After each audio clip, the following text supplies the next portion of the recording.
Dans ce chapitre, nous allons voir ensemble comment créer un formulaire d'inscription avec Django et nous allons continuer notre application. Dans la précédente vidéo, nous avons vu comment créer un formulaire de connexion et dans celle-ci, nous allons voir comment créer un compte directement depuis l'application. Donc avant de commencer, j'ai mis à jour la version de Django en faisant ici un pipenv update. Et ça va mettre à jour toutes les dépendances de notre projet.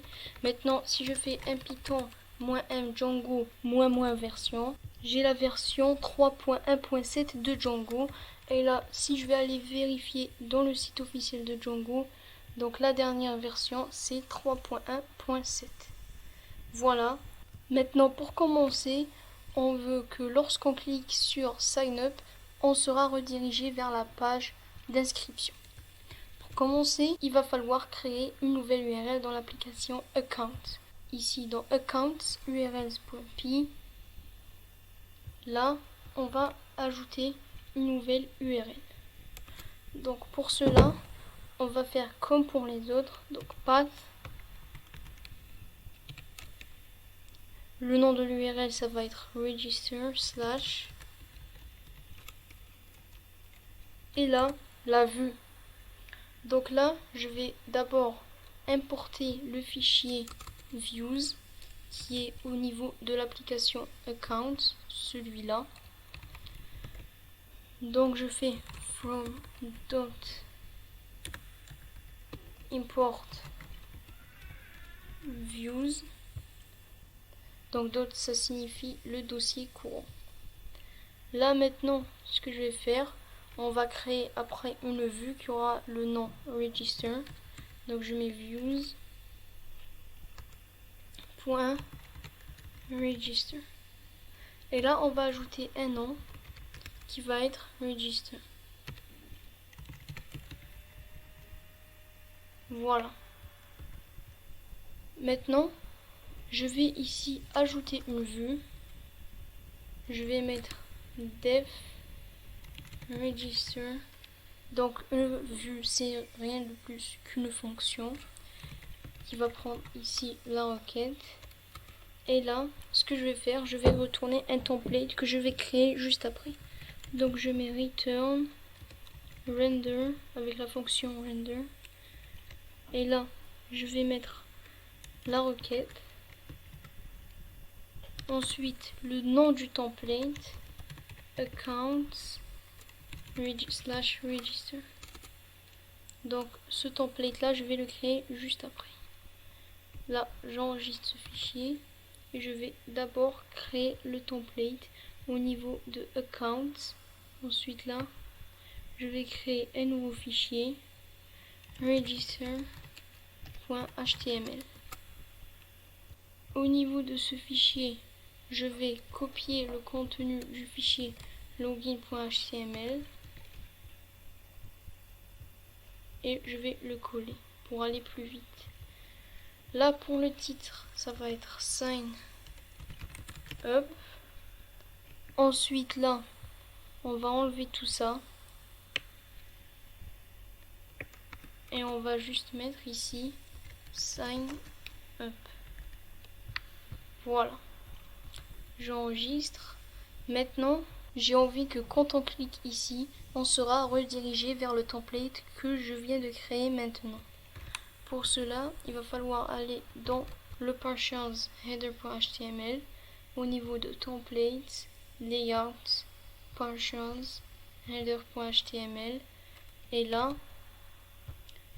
au niveau de sign up, dans le href, je vais mettre une URL qui sera le namespace accounts register comme on avait fait pour login. Voilà. Maintenant, si je vais au niveau de mon serveur, j'aurai ici une erreur parce que dans url.py, je n'ai pas mis la virgule. Et là, j'ai une autre erreur. Donc c'est attribute error module account.views has no attribute login view. Donc cette erreur s'affiche parce que ici j'ai importé un module qui s'appelle views. Et là aussi, j'ai importé un module qui s'appelle views et j'ai envie d'utiliser les deux modules dans ce code-là. Ce qui va se passer, c'est que Python ne va pas savoir quel module il va prendre dans ce code-là. Donc pour lui préciser, pour régler le problème, il va falloir aller dans l'un de ces deux modules et ajouter ici le mot-clé as. Et comme ça, on va lui donner un autre nom. Moi, je vais aller ici et je vais lui mettre auth views. Maintenant, quand je vais mettre ici auth views dans les deux URL ici, il va savoir que ça va être ce module. Et quand je vais mettre views, il va savoir que c'est ce module. Donc j'enregistre. Et là, je n'ai plus d'erreur. Maintenant, si je vais au niveau du navigateur, j'actualise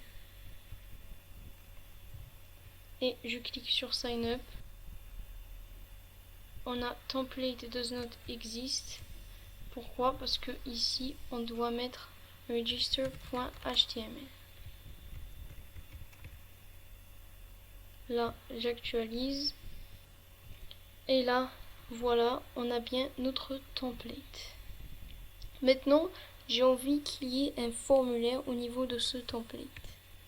Pour cela, il va falloir aller dans cette vue-là et on va ajouter un formulaire. Donc, dans la précédente vidéo, nous avons vu que Django dispose d'un formulaire d'inscription qui s'appelle User Creation Form. Donc, on va l'utiliser et on va voir qu'est-ce que ça donne.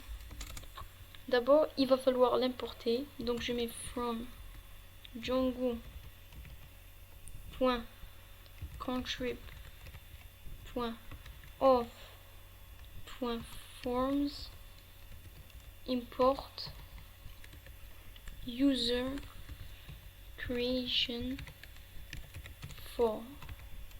Voilà. Donc là, ce que je vais ajouter, ça va être une condition. Donc nous avons vu déjà le principe de formulaire dans la vidéo de création de post. Donc là, c'est le même principe. Je vais mettre if request.method égale à post. On vérifie ici, c'est une méthode de type post. On va stocker le formulaire user creation form dans une variable. Donc je mets user creation form et là je mets request.post. Ensuite, on va ajouter une autre formulaire pour vérifier si ce formulaire est valide. If form.is valide. Donc c'est une méthode. Je fais comme ça. Form.save. Si la requête n'est pas de type post, je vais mettre ici form égale à user creation form sans passer request.post. Là, on va enregistrer ça. Maintenant, je dois créer le formulaire au niveau de mon template. Donc pour cela, ce que je vais faire, je vais ajouter ici un form. On va mettre la méthode post. Ensuite, on va mettre ici le token CSRF. Ensuite, le formulaire form.asp pour les mettre dans la balise paragraphe. Et là, le champ de type submit. Submit, on va pas donner de nom, mais on va mettre value. Ça va être ici sign up. Et là, si j'actualise, on a notre formulaire. Là, pourquoi ça marche pas? Parce que je n'ai pas passé la variable form dans le contexte. Pour cela, je vais créer un dictionnaire qui va contenir le contexte. Donc nous avons vu le principe de contexte dans les vidéos qui sont passées. Donc là, je vais mettre form form, deux points, form. Et là, on va passer le contexte juste ici.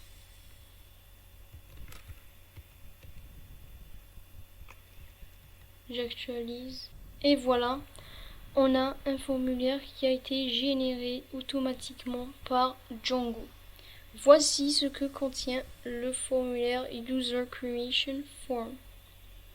Là, on a tous nos champs avec ici des textes d'aide. Ici, on a aussi les conditions pour créer notre mot de passe. Alors, le mot de passe ne peut pas être similaire à des informations personnelles telles que le nom d'utilisateur, le nom, le prénom et l'email.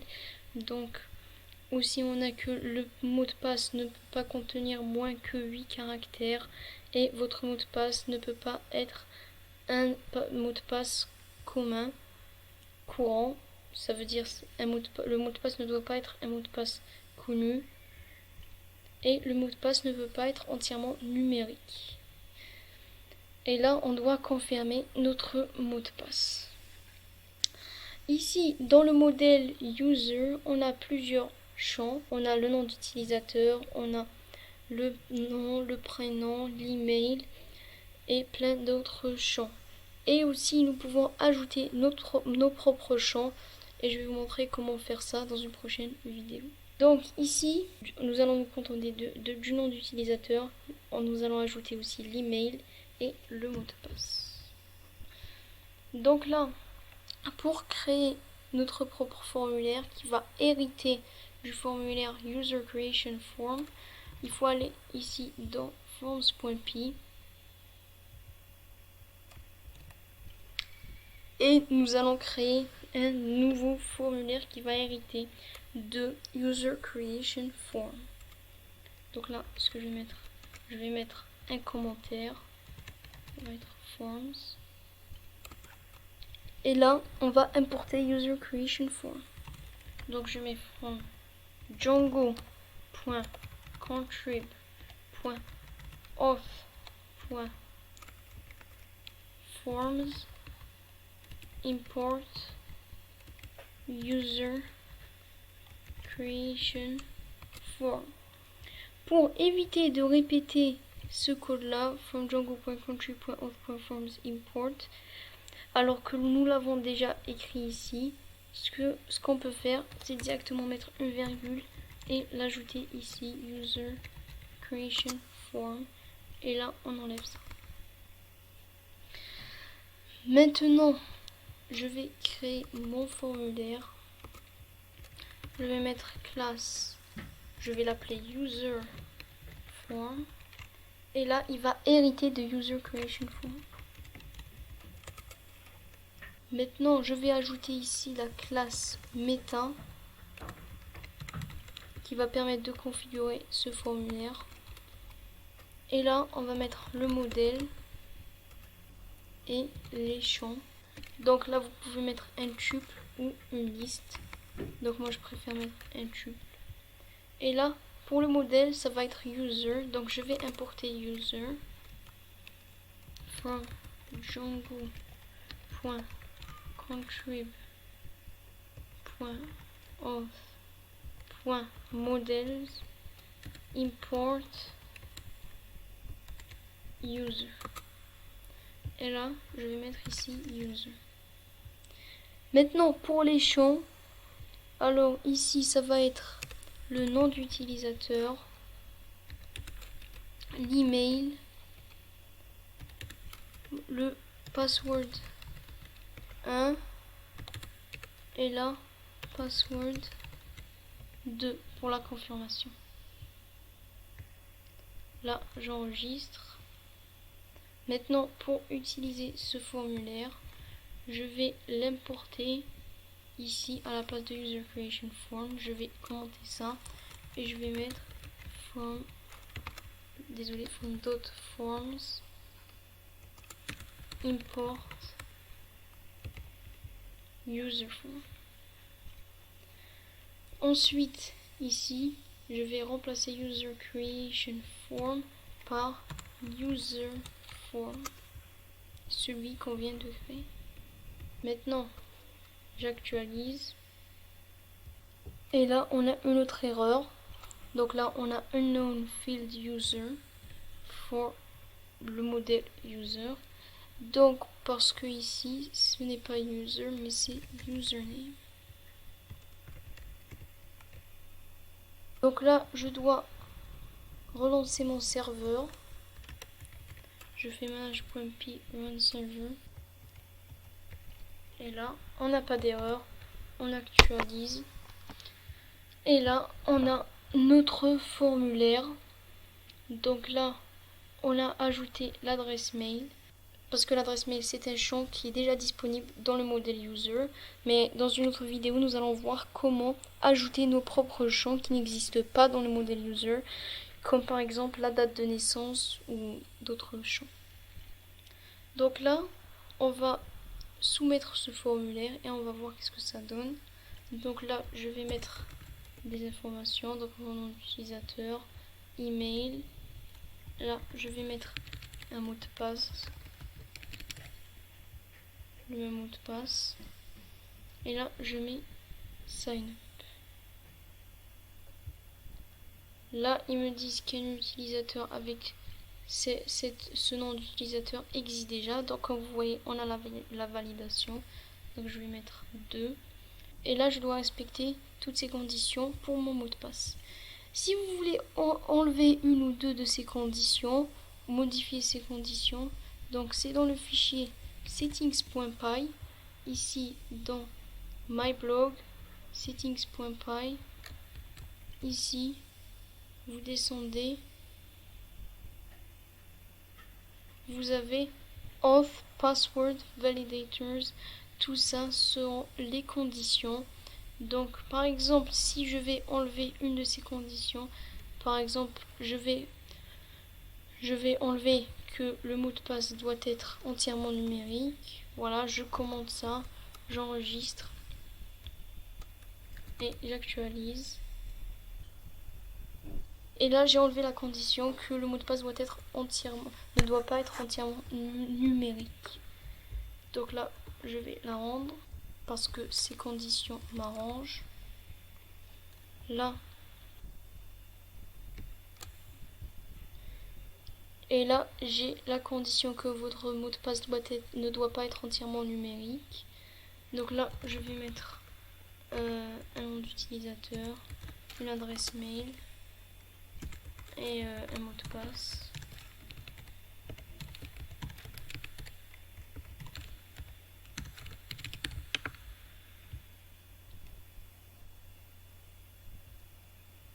Et là, normalement, l'utilisateur a été créé. Là, si je vais dans l'administration de Django, je vais me connecter à... Là, on se connecte pas avec l'email, mais avec le nom. Avec le nom d'utilisateur. Et là, le mot de passe. Je mets login. Et voilà, maintenant je vais dans users. On a ici FED2 qui vient d'être créé. Voilà, si je clique dessus, j'ai un mot de passe qui a été crypté, l'adresse email, et voilà. On a aussi d'autres champs comme ici le nom et le prénom que vous pouvez ajouter. Par exemple, allez, vous voulez les ajouter, vous mettez ici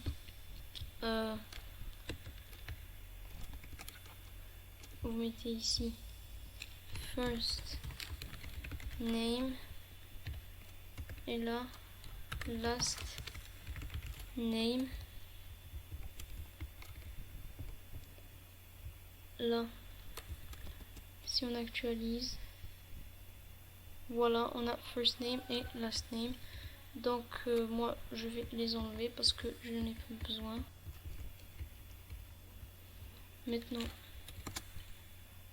Maintenant, ce que nous allons faire, c'est que ici, si par exemple je suis connecté, comme c'est le cas ici, je suis connecté, parce que je viens de me connecter dans l'administration, ce qui va faire que je vais automatiquement être connecté ici.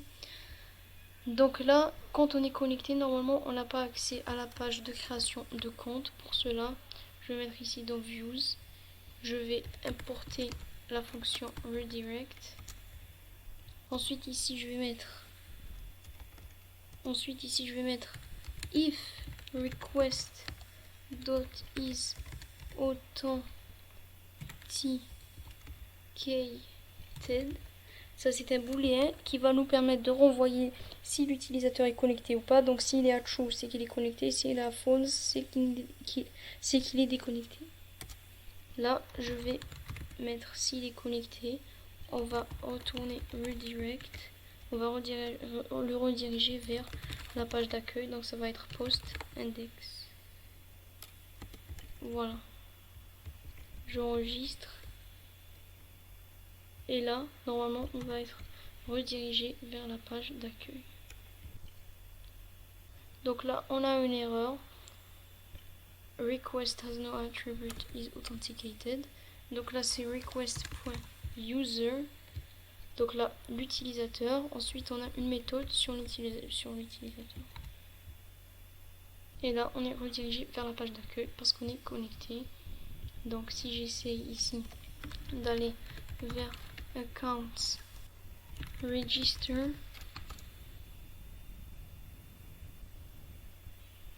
et là on est redirigé vers la page d'accueil. Donc tout marche. Maintenant je vais me déconnecter une deuxième fois. Je vais aller dans Sign Up. Et là nous allons rapidement styliser ça. Donc on va pas tout styliser, bien sûr on va copier le contenu du fichier login.html. Donc là je vais l'ouvrir ici, template login.html. Je copie tout ceci et je le colle là. Et là on va modifier, on va remplacer login par sign up. Sign up. Donc pour sélectionner plusieurs mots avec Sublime Text, il suffit de sélectionner par exemple ici sign. Et là, comme vous voyez, on a plusieurs signs qui sont entourés. Et on fait CTRL D, comme ça on va tous les sélectionner. Voilà, ensuite là on peut modifier comme on veut. Voilà. Maintenant, on actualise. Là, on n'a pas la stylisation qui a été appliquée. Parce que ici, dans le formulaire forms.py, ici, il faut ajouter les classes. Donc, on va les ajouter comme on l'a fait pour login form. Voilà. Ici, je vais ajouter username, la classe form control. Ça va être username. Ensuite, ici, email. Je vais mettre ici l'email.